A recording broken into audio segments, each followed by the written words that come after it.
प्रणाम। मैं सुरेंद्र शर्मा।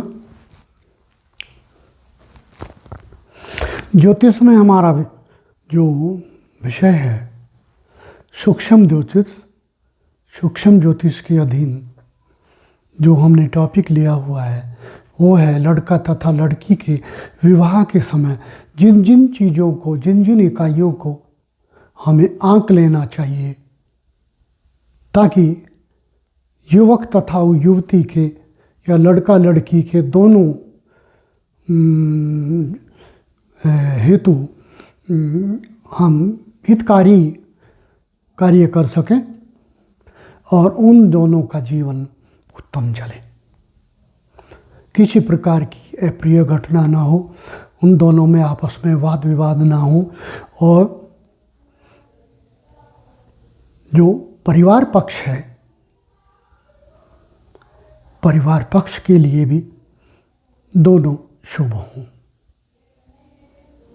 आय उत्तम रहे, कर्म उत्तम हो, सात्विक कर्म हो, धार्मिक कर्म हो। इस प्रकार का यदि हम पहले ही आकलन कर लें उत्तम रहेगा। सम्मुख लिखे कुछ पॉइंट्स में से मैंने इनको डिस्कस कर लिया है। अब आज आगे चलते हैं।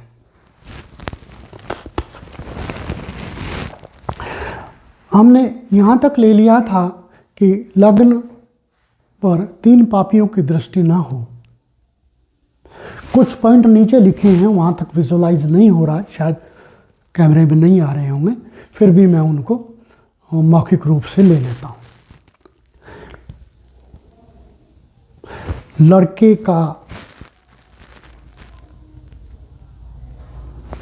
लड़के के नक्षत्र को देखते हुए, नक्षत्र चक्र पर, नक्षत्र चक्र ऐसे घूमता है, मैंने उसको पिछले पाठों में दर्शाया हुआ है मॉडल के द्वारा। हर नक्षत्र में 4 चरण होते हैं और 27 नक्षत्रों में 108 चरण बनते हैं। तो यहाँ पॉइंट है कि लड़के के नक्षत्र चरण की संख्या से लड़की का नक्षत्र चरण 88वां ना पड़ता हो। कल्पना करो, लड़के का नक्षत्र चरण 10 है।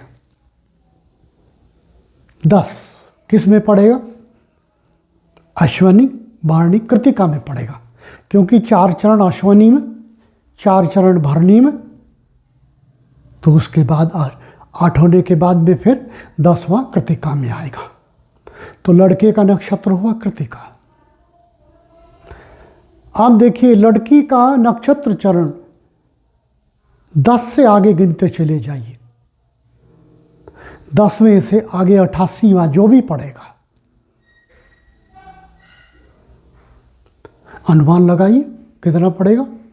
88 में 10 जोड़ दीजिए, 98। 10 को और 98 को गिनेंगे दोनों तो 89 हो जाएगा।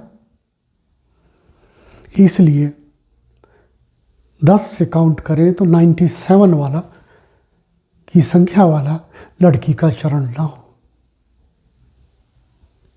अगर होगा तो कल्पना से परे बहुत कुछ होगा, निरर्थक प्रयास होगा, ये बहुत कुछ क्षतिकारक घटेगा, हानिकारक रहेगा, दोनों का जीवन नहीं चल पाएगा। विवाह होने के उपरांत ही सबसे पहले गरीबी छुएगी, ऐसे कर्म, ऐसे संकट छुएंगे जिनमें लड़के का समस्त धन खर्च हो जाए। लड़की को ऐसी भारी बीमारी पकड़ेगी। इसके अलावा भी बहुत संकटकारी होगा।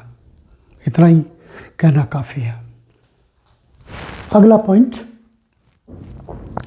कोई से की कुंडली में उत्कट मांगलिक योग तो नहीं।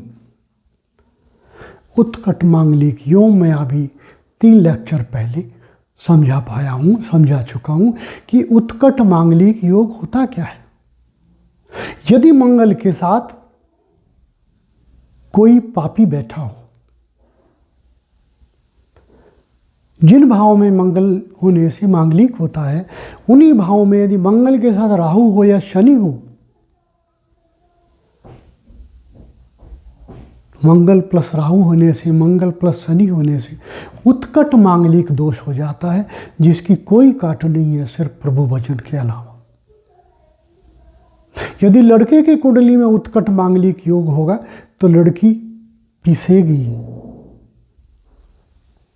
हो सकता है उसका शारीरिक प्रताड़न हो, मानसिक प्रताड़न हो, शारीरिक क्षति भी वो सहन करे, मारपीट सहन करे या और कोई प्रताड़ना सहन करे, शरीर क्षत हो। इस प्रकार के योग ना हो। अगर लड़की की कुंडली में ये उत्कट मांगलिक योग होगा तो लड़का ऐसी दशा सहेगा, प्रयास करेगा घर ही छोड़ जाऊं,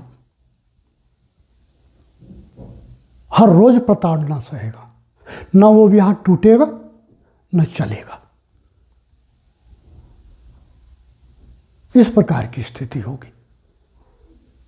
अगला पॉइंट, 22 पॉइंट पूरे हुए। 23वां पॉइंट, पत्नी या पति की कुंडली में पतिहंता योग तो नहीं। यदि पत्नी की कुंडली में पतिहंता योग होगा तो पति को निपटा देगी। देसी भाषा, व्यावहारिक भाषा में जो लोकरीति के अनुसार भाषा है उसमें लोग ऐसा ही कहते हैं जैसा मैं कह रहा हूँ।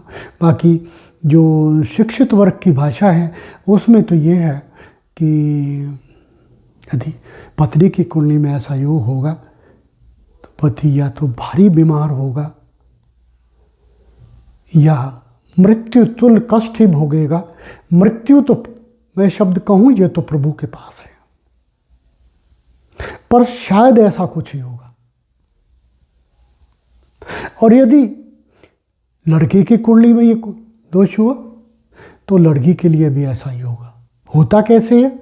यदि सप्तम भाव में, एग्जाम्पल मैं ले रहा हूं, यदि सप्तम भाव में यहाँ इस स्थान पर पापी हो, इस स्थान पर पापी हो और इस स्थान पर भी पापी हो, तीनों जगह पापी हो। उदाहरण स्वरूप मैं ये ले लूं, लग्नेश यहाँ आ बैठे कमजोर अंशों में, मान लिया शनि लग्नेश है, कमजोर अंशों में यहाँ आ गया।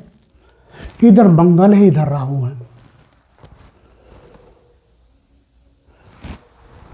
ये यदि लड़के की कुंडली है तो लड़की के लिए क्षतिकारक होगा।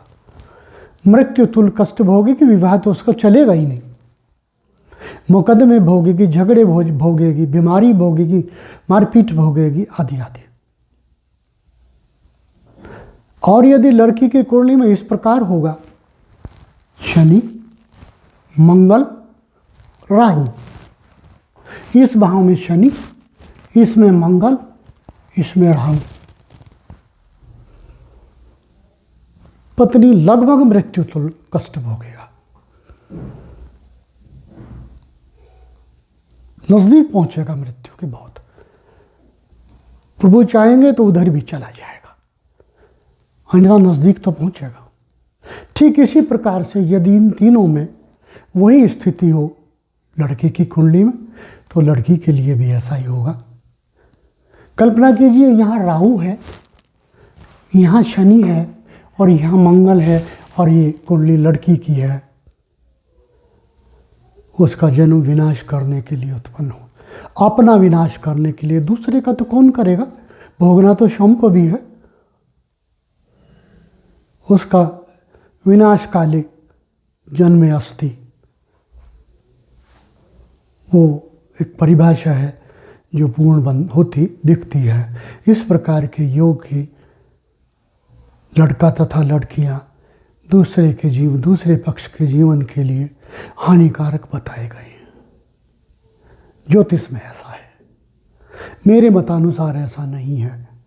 मेरा मत कहता है यदि प्रभु शिव की, भगवान शिव की शरण में जाएं, नित्य प्रति पूजा पाठ करें, महामृत्युंजय का जाप करें, दान करें, पुण्य करें, तो ऐसे विवाह भी शायद चल सकते हैं। प्रभु भक्ति में बहुत कुछ है। यदि जो धन हमारा कष्ट में लगना है, यदि उतने धन को हम पहले से ही पुण्य करते जाएं, वो दंड पुण्य की तरफ सहन कर लें, भक्ति में जाएं, तो शायद वो भी चलेगा। अनेक जगह ज्योतिष में ऐसी इस प्रकार से परिवर्तन होता देखा जाता है। अगला पॉइंट, पुरुष की छठे या आठवें भाव की राशि का कन्या की जन्म राशि ना हो। जो राशि पुरुष की कुंडली में छठे भाव में पड़ती हो या आठवें भाव में पड़ती हो, वो इस लड़की की कुंडली में वो राशि लग्न भाव में ना हो या उस भाव में ना हो जहाँ चंद्रमा है। कल्पना करो पुरुष की राशि में ये यहाँ 5 नंबर राशि है, पुरुष की कुंडली में छठे भाव में 5 नंबर राशि है, सिंह राशि है। तो लड़की की कुंडली में ये सिंह राशि लगन में नहीं होनी चाहिए, हानिकारक होगी जीवन के लिए। या यहाँ पर 7 नंबर राशि है, तुला राशि, तो लड़की की कुंडली में लग्न में तुला राशि नहीं होनी चाहिए, उसके आयु के लिए हानिकारक होगी। अगला पॉइंट, एक ही जन्म लगन राशि 5 आठवें दूसरे की 10 11 ना हो। यदि लड़की की लग्न में 11 नंबर राशि कुंभ राशि है और लड़के के लगन में सिंह राशि है, तो प्लीज ऐसे जोड़े को न मिलाएं, उत्तम नहीं होगा। अनहोनी घटित होंगी, मुकदमे चलेंगे, मारपीट होगी, परिवार भी न्यायालयों के चक्कर लगाएगा, पछताएगा। फिर भावुकता में आकर के ऐसे जोड़े को युद्ध ना करें। इस प्रकार के बहुत से पॉइंट और भी बनते हैं जिनको मैंने लिख कर उधर रखा हुआ है एक पेपर पर, उनको भी मैं यहाँ लगाऊंगा और फिर आगे डिस्कस करूंगा।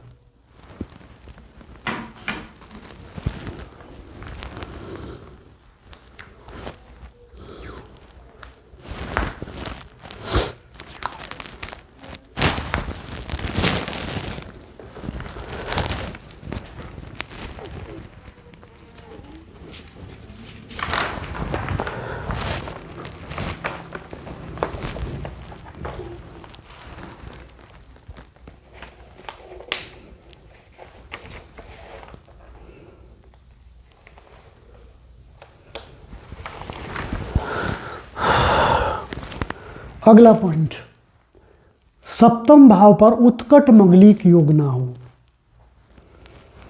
विशेषकर लड़की की कुंडली में सप्तम भाव पर उत्कट मंगलिक योग ना हो, अर्थात इस भाव में मंगल शनि की युति या मंगल राहु की युति ना हो, अथवा शनि राहु और सूर्य की युति ना हो। क्योंकि ये मैं पहले डिस्कस कर चुका हूं कि मंगली की योग केवल मंगल से नहीं होता। मंगल पापियों का लीडर है, इसलिए इसको मंगल के नाम पर मंगली कहा गया है। जबकि पापियों की युति कहीं भी इन भावों में हो, पहले भाव में, चतुर्थ भाव में, सप्तम भाव में, अष्टम भाव में और द्वादश भाव में, ज्योतिष के नियमानुसार इन भावों में मंगल हो तो मांगलिक कहा जाता है। लेकिन ज्योतिषीय सिद्धांत में इन्हीं भावों में यदि दो पापियों की युति है, शनि राहु, शनि सूर्य या राहु सूर्य इनकी युति हो तो ये भी मंगलिक होता है। मैं इसको डिस्कस कर चुका हूँ पहले अध्यायों में। यहाँ ये कहा गया इस पॉइंट में कि सप्तम भाव में उत्कट मंगलिक योग ना हो। मंगल शनि सूर्य या मंगल राहु सूर्य, ऐसी स्थिति ना हो। वो उत्कट मंगलिक योग होता है जिसकी कोई काट नहीं है। उस व्यक्ति का जन्म ही संकट झेलने के लिए हुआ है। पत्नी मारक योग उसकी कुंडली में है यदि लड़के की कुंडली है, और यदि लड़की की कुंडली है तो पति मारक योग है। भारी कष्टकारी है। मारक होने का अभिप्राय यह नहीं उसका जीवन चला जाएगा, जीवन तो प्रभु जाने कब लेंगे, लेकिन लगभग ऐसा ही कुछ होगा। विवाह की तो कल्पना छोड़ दें, वो चलेगा कितने दिन चलेगा, शायद 2-4 दिन भी ना चले, कुछ ऐसा घटित हो जाए। क्योंकि मेरे पास एक कुंडली कभी आई थी देखने के लिए कि पत्नी विवाह होकर गई और रात में ही पति की मृत्यु हो गई। मैं इस ऐसी कुंडली को डिफाइन नहीं करूँगा, मेरे पास आई थी कभी वर्षों पहले, ऐसी कुंडली को मैं डिफाइन नहीं करता। उत्कट मांगलिक योग की स्थिति होगी। अगला पॉइंट, चतुर्थ भाव में राहु शनि ना हो। चतुर्थ भाव में राहु शनि ना हो। सर्वप्रथम तो उसकी माता की मृत्यु होगी विवाह के उपरांत। उस व्यक्ति को टीबी होगी, लंग्स खराब हो गए, दमा होगा, सारे सुख चले जाएंगे, एक्सीडेंट होगा। यदि चतुर्थ भाव में यह स्थिति होगी, कर्म उसको प्रभावित करेगा, नौ रोजगार मिलेगा, नहीं मिलेगा तो छूटेगा बार बार, अंततः नहीं चलेगा। और भी बहुत कुछ घटित होगा, क्योंकि राहु की अगर राहु यहाँ होगा तो उसकी 9वीं दृष्टि ऊपर चली जाएगी। अनायास खर्चे होंगे, जिन खर्चों की कल्पना भी नहीं की होगी ऐसे खर्चे होंगे, अनर्थकारी, बिना मतलब के मुकदमों में। जैसे कोई चोर हमारा नाम ले दे, वो भी मेरे साथ था, इस प्रकार के अनायास जगह जुड़ जाएं और बिना मतलब मुकदमेबाजी में जोड़ें, इस प्रकार की स्थिति होगी। अगला पॉइंट, नवम भाव में पीड़ित चंद्र ना हो। जिस व्यक्ति की भी कुंडली में, विशेषकर लड़की की कुंडली में, नवम भाव में पीड़ित चंद्र होगा या नीच का चंद्र होगा, पीड़ित होगा, अनुमान है ऐसी संतान उत्पन्न होगी जिसे थर्ड जेंडर कहते हैं। ऐसा अनुमान है, एब्सोल्यूट तो मैं नहीं कह सकता, पर ज्योतिष ऐसा कहती है।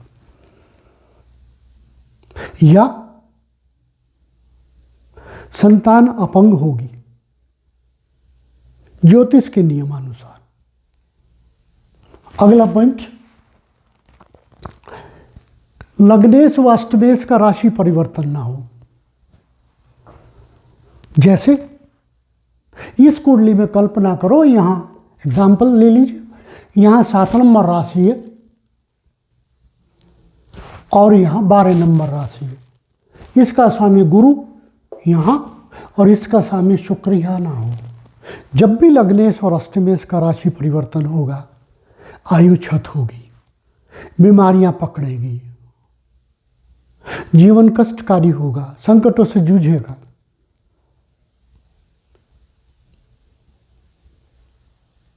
इतना कहना काफ़ी है, इसी से अनुमान लगाया जा सकता है कि इसी प्रकार का और बहुत कुछ होगा। अगला पॉइंट, षष्ठेश लगने व अष्टमेश लगने ना हो। किसी की भी कुंडली में षष्ठम भाव का स्वामी और अष्टम भाव का स्वामी दोनों लग्न में ना हो, आयु अधूरी, कितने दिन जिए ये तो प्रभु जाने, पर बहुत जल्दी रोग पकड़ ले और संकटकारी रोग पकड़ ले। मैंने ऐसी कुंडली देखी है जिसमें किडनी भी खराब, लंग्स भी खराब, अंततः यकृत भी खराब, लीवर भी खराब। इससे आगे नहीं कहूँगा। ऐसी कुंडलियाँ भी मैंने देखी।